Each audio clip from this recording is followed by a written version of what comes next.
tenaga ahli pendamping proporsional Abdullah Jumati TA PMTPP menjelaskan mengenai usulan-usulan yang menyangkut dengan penyelenggaraan pembangunan desa, di antaranya yaitu usulan-usulan yang diprioritaskan, contoh pembangunan yang paling dibutuhkan oleh masyarakat pada umumnya. Misalnya dalam pembuatan pembangunan penyelenggaraan desa, misalnya fisik, setapak, jalan tani, dan lain-lainnya.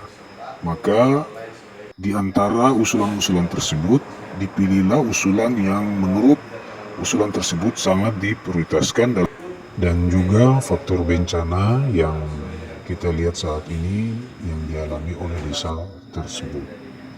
Maka perlu ditanggulangi dengan adanya anggaran desa. Dalam rapat musyawarah desa yang ikut juga dihadiri oleh Kabid DPMD yakni Abdul Rosyid, ada beberapa poin penjelasan dari Kabid DPMD mengenai penyelenggaraan pembangunan desa.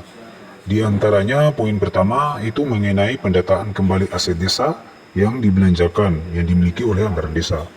Poin kedua, transparansi mengenai anggaran desa.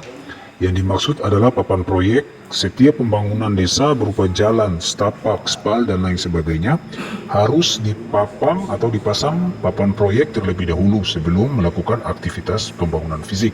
Kemudian poin ketiga, papan APBDes desa dicetak lebih dari satu. Agar apa? Agar bisa dipasang di tempat-tempat yang mudah dilihat oleh masyarakat pada umumnya. Poin keempat, pal batas desa. Pak Kabid DPMD ini menyarankan atau menegaskan bahwa harus segera secepat mungkin menyelesaikan pal batas desa. Di tahun 2023 harus ada penegasan mengenai pal batas tersebut. Jika tidak bisa diselesaikan di tahun 2023, maka di tahun 2024 akan terjadi pemotongan anggaran. Poin ke-6 mengenai usulan di tingkat RT, bahwa setiap usulan pasti akan diselesaikan kalau memang usulan itu sangat dibutuhkan oleh masyarakat pada umumnya. Dan kemudian usulan ini nantinya akan diverifikasi, ditindaklanjuti setelah DPMD melakukan verifikasi APBDes desa. Maka di situ akan dilihat usulan-usulan yang masuk, usulan mana saja yang bisa diprioritaskan dan usulan mana saja yang tidak bertentangan dengan aturan. Di sini juga beliau menjelaskan bahwa tiap tahunnya peraturan dari pusat itu selalu berubah-ubah dan tidak harus tetap. Jadi beliau berharap agar usulan tersebut, baik itu usulan dari pembangunan fisik dan juga pemberdayaan, bisa direalisasi dan bisa diberikan. Dan semoga ini bisa membantu desa untuk demi kemajuan dan kesejahteraan masyarakat yang ada di Desa Fanaha. Dan itu sudah bentuk tembok besar itu. Makanya kemarin ada satu tower yang dimasuk yang kemarin saya dengar sempat itu ada tarik menarik. Ya. Tapi itu dia cuma kayaknya keliru. Akhirnya dia diakui bahwa ternyata dia bangun tower itu sudah melewati lebih batas. Makanya kemarin saya perang dan akhirnya itu dia jadi penetapan saya penyelesaian. Karena aku sudah misalnya juga ada.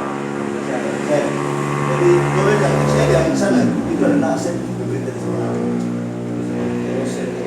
Begini sudah keren. Jadi ada 2 tembok beton yang sudah dibangun. Besar tembok itu bukan kecil, hanya sekedar patung tidak, Pak. Jadi tahapan penetapannya sudah. Penegasan belum. Penegasan sama pengesahan. Ya, sebenarnya tadi yang Bapak sampaikan logonya itu, final saya secara administrasi sebelum. Tapi dalam teori di lapangan itu secara fakta di lapangan itu sudah ada. Dan sampai hari ini juga tidak ada lagi komen antara dua desa ini, baik Togeme maupun regulasi. Oke, itu yang pertama. Yang kedua, saya ingin sampaikan kepada pendamping maupun Pak Kadis memberikan dukungan kepada saya dan warga masyarakat. Salah satu akses yang mana tadi disampaikan itu dalam belakang. Ada beberapa tokoh juga datang untuk berembuk dengan saya. Kita rencana mau dari Samaria masuk sekolah pendidikan sana, kemudian kita potong keluar di belakang sana. Jadi itu masyarakat sangat mengharapkan supaya kita buka akses.